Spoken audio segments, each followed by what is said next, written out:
बिस्मिल्लाहिर्रहमानिर्रहीम। अस्सलाम वालेकुम नाज़रीन, आप यूट्यूब चैनल देख रहे हैं। मैं इमरान खान हूँ। थोड़े दिन पहले मैंने आपको एक ब्रेकिंग न्यूज़ दी थी और मैंने आपको बताया था पाकिस्तान की मिलिट्री एस्टेब्लिशमेंट ने, खासतौर पे आईएसआई ने बुलवाया कुछ सहाफ़ियों को, कुछ को धमकाया, कुछ को समझाया, कुछ को लालच दिया, कुछ को कोई और बात समझाई, तो उन्हें अलग अलग टारगेट दिए गए थे। और मैंने आपको ये भी बताया था कि ये दर्जनों सहाफ़ी हैं जिनके साथ अलग अलग और बाज़ के साथ दो दो करके भी मुलाकातें की गई हैं। अब आपको इसका असर नजर आना शुरू हो जाएगा क्योंकि मार्केट में नया चूरन लॉन्च होने वाला है। जो चूरन लॉन्च किया जाएगा, वो जो टारगेट दिए गए हैं चंद बड़े सहाफ़ियों को, और इनमें चंद ऐसे भी हैं जो पाकिस्तान के मौजूदा निज़ाम को गलत करार देते रहे, कुछ ऐसे भी हैं जो इलेक्शन को जाली करार देते रहे, कुछ ऐसे भी हैं जो इमरान खान के साथ होने वाली ज्यादतियों पर थोड़ी बहुत आवाज उठाते रहे। लेकिन अब वो सहाफ़ी एक नया चूरन बेचेंगे। वो चूरन मेरे सामने आ गया, मैं आपको बता देता हूं। ये खबरें आपको आने वाले दिनों में मिलने वाली हैं।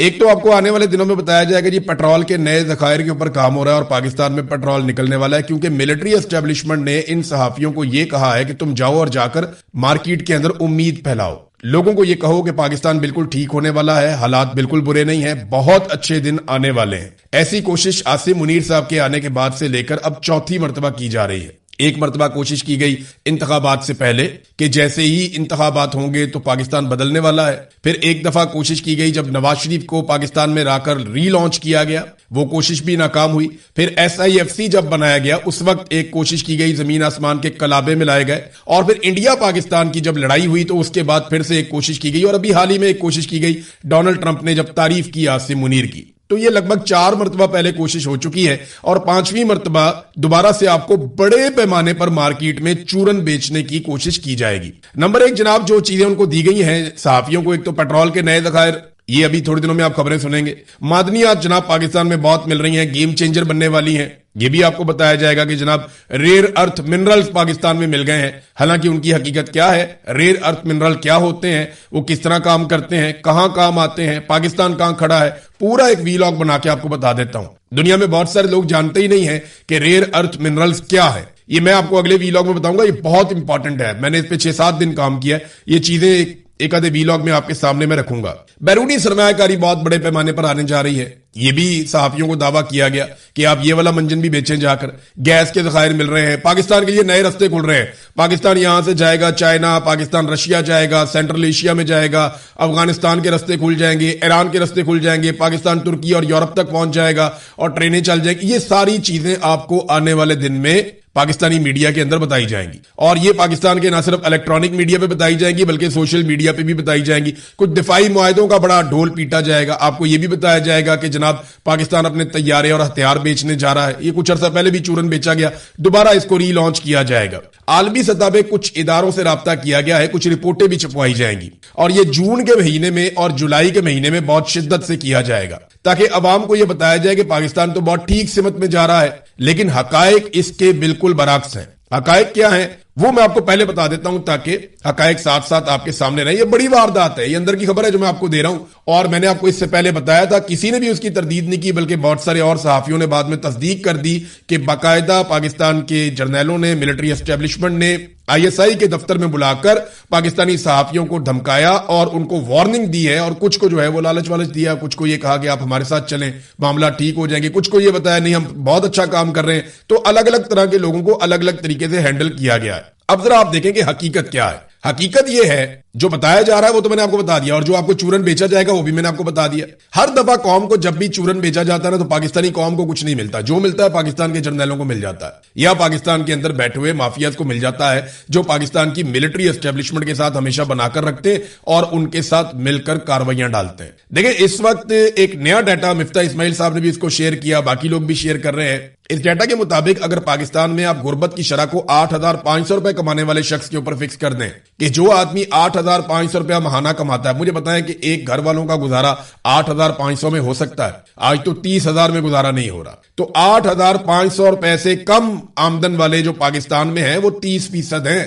अब आप अंदाजा कर लीजिए कि गुर्बत कहां पहुंच गई है। अगर इसको आप 10,000 पे ले जाएं तो ये 35% हो जाएंगे। अगर आप इसको 15,000 पे ले जाएं तो ये उससे ज्यादा हो जाएंगे, और अगर आप इसको 30,000 पे ले जाएं तो इनकी तादाद तो 60% तक पहुंच जाएगी। तो पाकिस्तानियों का तो इन्होंने बेड़ा गर्क करके रख दिया है। ये है हकीकत जो मैं आपके सामने रख रहा हूं। ताजिरों ने एक प्रेस कॉन्फ्रेंस की है اور وہ یہ کہتے ہیں کہ بازاروں میں جو خرید و فروخت ہے وہ 70% تک کم ہو چکی ہے. یہی تو وجہ ہے کہ حکومت ٹیکس اکٹھا نہیں کر پا رہی. کوئی چیز بکے گی تو اس کے اوپر ٹیکس حکومت کے پاس جائے گا نا.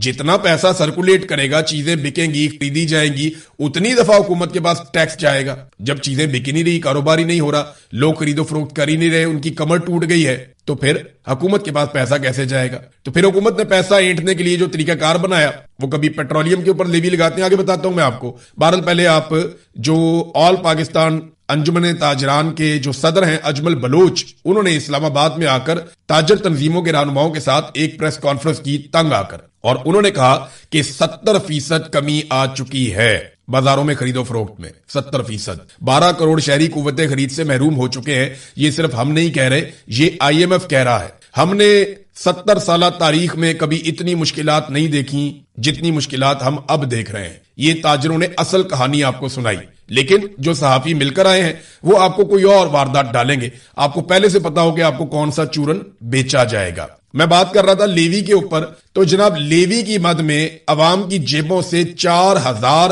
ارب روپے سے زائد کی وصولیاں کی جا چکی ہیں. یعنی 2022-23 میں جب یہ حکومت بنی تو انہوں نے 580 ارب روپے وصول کیے تھے. پھر جناب 23-24 کے اندر انہوں نے 1019 ارب روپے وصول کیے. پھر 24-25 میں 1220 ارب روپے وصول کیے, اور 25-26 کے پہلے 9 مہینوں میں انہوں نے 1205 ارب روپے وصول کر لیے ہیں. آپ اندازہ کریں کہ لیوی کی مقدار اور عوام کی جیبوں پر ڈلنے والا جو ڈاکہ ہے اس کی مقدار میں اضافہ ہی ہوتا چلا جا رہا ہے. یہ بھی ناظرین ایک خبر. اور ایک اور خبر آپ کو دیتا ہوں کہ اگر اتنے ہی اچھے معاشی حالات ہیں تو پاکستان سے سرمایہ باہر کیوں جا رہا ہے. محسن نقوی نے اپنے منہ سے کہا کہ $100 ارب گزشتہ چند سال میں پاکستان سے باہر چلے گئے. انہی کے دور میں, عاصم منیر صاحب کے دور میں, پاکستان سے باہر $100 ارب پاکستانی لے کر چلے گئے. اور یہ وہ پیسہ ہے جو انلیگل طریقے سے گیا. جو لیگل طریقے سے گیا وہ الگ ہے. ایئرپورٹوں کے اوپر پابندیاں لگی ہوئی ہیں کہ پاکستان چھوڑ کر کوئی آدمی باہر نہ جائے. اس کے باوجود بہتر مستقبل اور روزگار کی تلاش میں اس سال کے پہلے 4 مہینوں میں 2.5 لاکھ سے زائد پاکستانی بیرون ملک منتقل ہو گئے.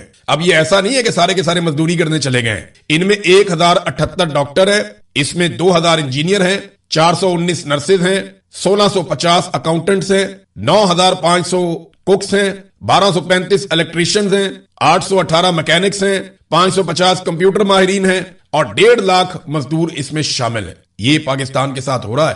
ایک طرف آپ کو پاکستان کی ملٹری اسٹیبلشمنٹ صحافیوں پر دباؤ ڈال کر ایک الگ پاکستان کی پکچر دکھائے گی, اور دوسری طرف جو ریئل پکچر ہے وہ آپ کو پاکستان کے اندر سے جنریٹ ہونے والے اعداد و شمار دکھائیں گے. ایک اور کاروائی پاکستان میں ڈالی جا رہی ہے. وہ کاروائی انصار عباسی صاحب نے رپورٹ کر دی. حالانکہ انصار عباسی صاحب نارملی ایسی چیزیں رپورٹ نہیں کرتے, لیکن میں ریاض الحق صاحب کی وال سے یہ خبر آپ کو پڑھ کے سنا رہا ہوں. آئندہ سے جو وفاقی آڈٹ رپورٹ ہے, یعنی اب یہ چیزیں کیسے چھپائیں گے. ایک طرف تو صحافیوں کو تیار کر دیا کہ آپ نے اچھا اچھا دکھانا ہے, اچھا نہ بھی ہو تو جو ہم آپ کو کہیں آپ نے اچھا اچھا کر کے دکھانا ہے کہ جناب ہمارے تو خزانے نکل آئے, ہماری تو لاٹری لگ گئی, پاکستان تو بوسٹ کرنے جا رہا ہے, پاکستان تو اڑان اڑنے جا رہا ہے, جو عاصم منیر کا الفاظ ہے. انہوں نے کہا کہ پاکستان یہاں سے اونچی اڑان کی طرف جائے گا, تو اونچی اڑان کے بعد ہمیں بری پہ بری خبر مل رہی ہے. تو ایسا لگتا ہے کہ یہ لوگ زمینی حقائق سے آگاہ نہیں ہیں. تو زمینی حقائق کیا ہیں؟ حالات یہاں تک پہنچ گئے ہیں کہ جو وفاقی آڈٹ رپورٹیں بنتی ہیں, جس کے لیے باقاعدہ ادارے موجود ہیں جو کام کرتے ہیں,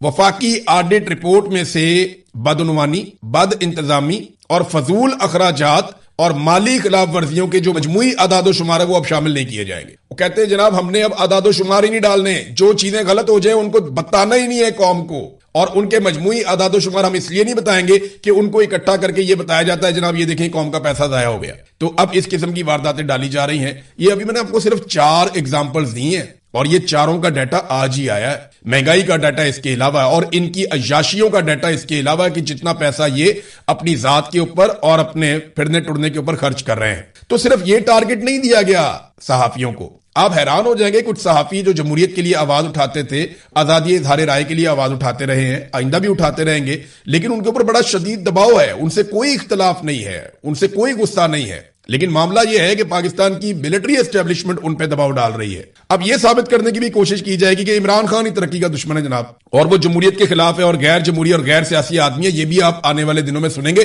کہ عمران خان بات کرنے کے لیے تیار نہیں ہے, عمران خان مذاکرات کرنے کے لیے تیار نہیں ہے, عمران خان غیر جمہوری آدمی ہے, عمران خان سب کو جیلوں میں ڈالنا چاہتا ہے, عمران خان نے سب کو دھمکیاں دی. بھائی جلسوں کے اندر سارے پولیٹیکل لیڈر ایک دوسرے کو دھمکیاں دیتے ہیں. शहबाज शरीफ ने कहा था कि मैं जरदारी को सड़कों पे घसीटूंगा, नहीं तो मेरा नाम शहबाज शरीफ नहीं है। तो क्या उसने सड़कों पे घसीट दिया? बताएं ना।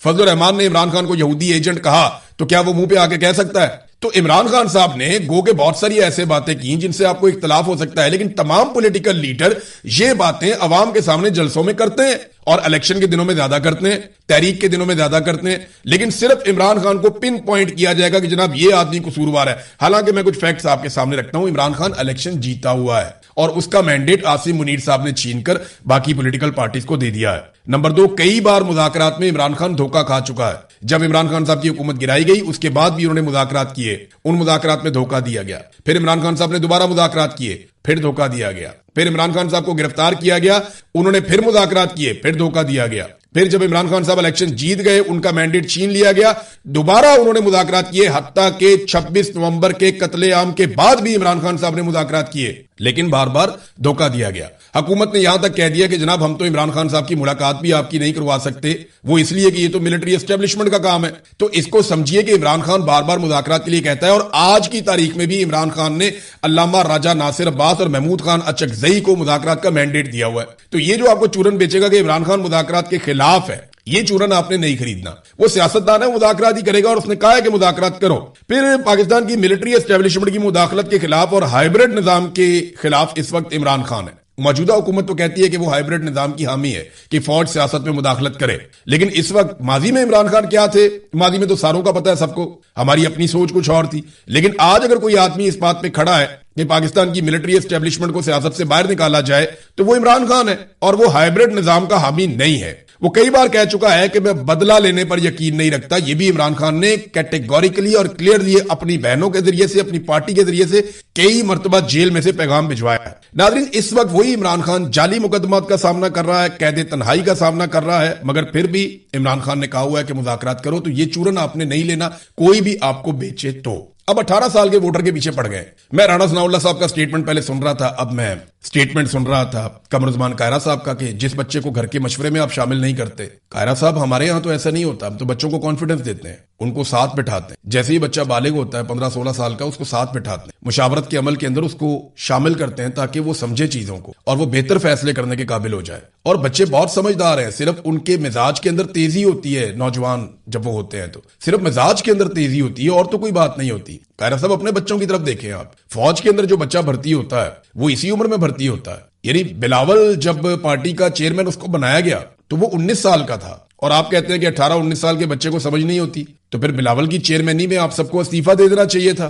आप सारे क्यों उसके साथ रहे? ये तो बादशाहत वाला निजाम हो गया ना फिर। तो मेरा ये कहना है कि जो 18 साल से 24 साल तक के नौजवान हैं, अगर उनके वोट के हक पर डाका डाला जाए तो मेरी बात तुम सारे कान खोल के सुन लो। तुम लोग मेरे छोटे भाइयों की तरह हो। तुम्हारे लिए मैं नहीं लड़ूंगा, कोई नहीं लड़ेगा, क्योंकि हमारे वोट के हक के ऊपर डाका नहीं डाला जा रहा। ये तुम्हारा वोट का हक है, तुम्हारे वोट के हक के ऊपर डाका डाला जा रहा है। खुद उठकर लड़ो। अगर तुम अपना हक खुद नहीं ले सकते ना, तो तुम्हारा हक कोई नहीं लेकर देगा। 18 साल से 24 साल तक के नौजवानों को चाहिए कि वो अपनी खुद तंजीम बनाए, खुद इकट्ठे हों, खुद ताकत के साथ खड़े हों, चाहे वो स्कूलों में हैं, चाहे वो कॉलेजेस में हैं, चाहे वो यूनिवर्सिटीज में हैं, चाहे वो किसी जगह पे जॉब कर रहे हैं, चाहे वो पढ़ रहे हैं या नहीं पढ़ रहे हैं, कोई काम कर रहे हैं, जहां पे भी ये नौजवान मौजूद हैं, ये इकट्ठे हों और अपने हक के लिए खुद लड़ें। 18 साल से 24 साल तक के बच्चों का अगर वोट का हक छीना जाए तो खुद खड़े हो जाओ, इनको गिरबान से पकड़ो, 2 झटके दो, ये तुम्हारा हक तुम्हें वापस देंगे। तुम्हारे लिए हम नहीं लड़ेंगे क्योंकि हमारा हक नहीं छीना जा रहा, तुम्हारा हक छीना जा रहा है। सबसे पहले तुम्हें लड़ना पड़ेगा। जब तुम लड़ोगे तो हम तुम्हारा साथ देंगे,